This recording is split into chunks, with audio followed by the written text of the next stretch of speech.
What's going on, everyone? We're here to talk to you about Bluesalt bonds today and why they're going to be an important part for some people in ArcheAge Unchained. Now, Bluesalt bonds are going to be a type of material that you will acquire from community centers by completing Bluesalt bond dailies. They're actually very simple to do, but they can be a little cost effective because they require a variety of different materials that you will get in the game by gathering and planting. Right here is a list of the different types of Bluesalt bonds. There's one for leather, lumber, iron ingots, fabric, all of it. All of those basic processing materials that you have in ArcheAge are used for these Bluesalt bond dailies. There will be a 20 count one, a 100 count one, and a 60 count one for each type of material. What we have here today is the leather. Normally you would pick it up here right at the resident board at a community center, but we already picked up all the leather ones, and so we're just going to turn them in real quick and we'll show you what the bonds are and how we're going to use them and why they're going to be so important and why so many people have been talking about them. Oh my gosh, there have been so many people talking about Bluesalt bonds and how they're going to use them, to the extent that some people are freaking out a little bit about them, going like, oh my god, these are going to break so much stuff early on because people are going to use alts to get more Bluesalt bonds. Probably, but we'll see how that actually works out with queues and everything. So here's one. This is the 20 turn-in one. This is the 60 turn-in one, and this is the 100 turn-in one. So these all give experience. You get some gold from it as well, based on which one you turn in, and then you get the Bluesalt bond. They are right here. Really simple. You can start doing these at level 30. Keep in mind, right now, each of these leather quests for the Bluesalt bond I got at a different community center, but I was able to all turn in at one. So you don't have to go around to each individual community center to turn them in, but you do have to go to different community centers to pick them up. Now, let's go on back to the Hero Hall in your main city, and you will be able to see the Bluesalt bond vendor and what you're going to be able to get from them. It is going to pretty much be Delphinad gear 24/7. However, for a 6-hour window, 6 hours before reset occurs on your server, there will be an Ionad merchant, and you will get a random armor type that you can choose from. So cloth, leather, plate.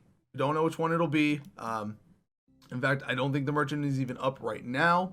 So we're only going to be able to see the Delphinads, but it'll choose a random one of these: weapon, cloth armor, leather armor, plate armor, or instrument, and it'll give you an Ionad option for it.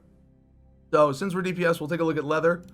It will take, let's look at the jerkin, 110 Bluesalt bonds and 40 fine leather, but it gives me an automatic Delphinad piece of gear.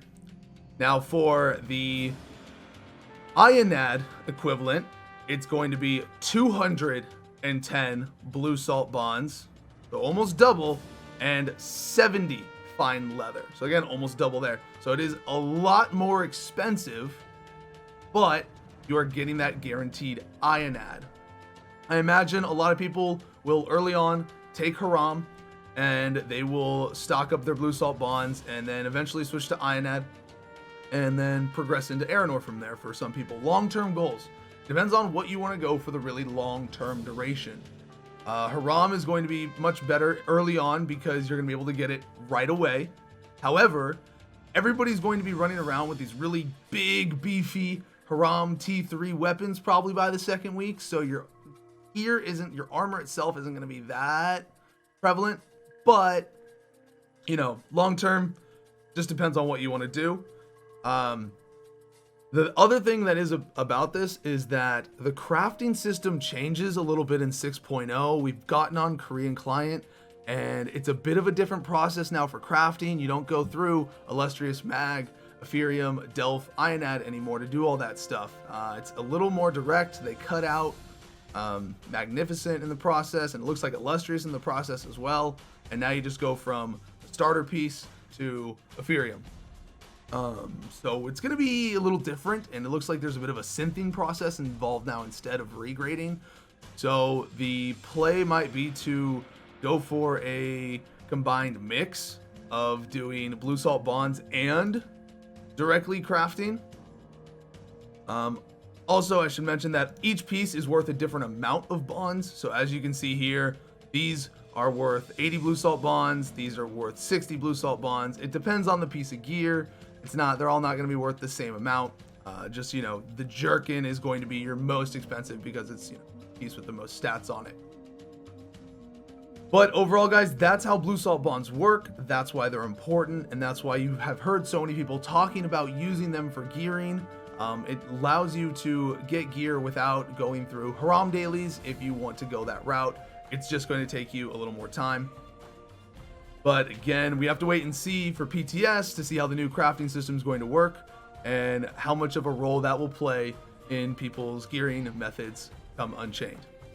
That's all for now, everyone. You can find me on twitch.tv/Zavage, and also definitely be sure to subscribe here so you can catch any of our new videos coming out.